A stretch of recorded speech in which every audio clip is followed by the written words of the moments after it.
आज IB guest house पे MLA जी विठल रेड्डी साहब के हाथों भैंसा के माइनॉरिटीज़ में सीएम रिलीफ फंड के तहत तकरीबन 1.5 लाख रुपए तक चेक तकसीम किए गए, जिनमें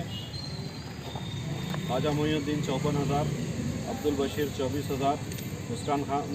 खानम 24,000, शेख आसिफा बेगम 28,000, सैयद हुसैन 14,500 और शेख अली और कौसर खानम 15,000। इस तरीके से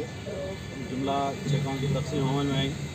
और ये चेकों की तकसीम अमल में आना ये कोई आज की बात नहीं है, ये एक रोज़ हमेशा का एक मामूल है। पूरे तेलंगाना के अंदर एक वाहिद मैं समझता हूँ मधोल कॉन्स्टेंसी होंगी जहाँ पर सीएम रिलीफ फंड के तहत जो आवाम को राहत पहुँचाने का काम बेड़ा उठाए हमारे एमएलए विठल रेड्डी साहब। शायद ही पूरे तेलंगाना के अंदर इस तरीके से जो लोग बीमार होते दवाखानों को जाके भारी रकम अदा करते, तो उनके लिए एमएलए साहब ने जो बेड़ा उठाया, जो गरीबों की और है ना ये जो बीमारों की मदद करने का जो काम इन्होंने कहा है, अभी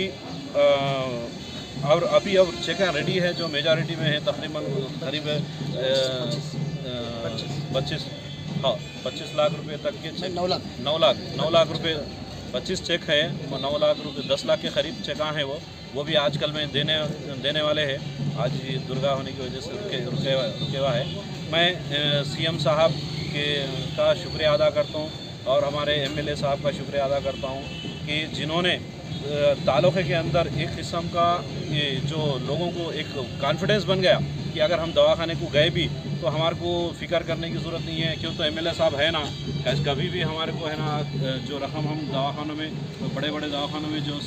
कर रहे हैं हमारे को एमएलए साहब कैसा भी पैसा दिला देते बोल के एक लोगों में एतमाद पैदा हो गया एमएलए साहब के ताल्लुक़ से। मैं फिर एक बार एमएलए साहब का शुक्रिया अदा करता हूँ और सीएम साहब का भी शुक्रिया अदा करता हूँ।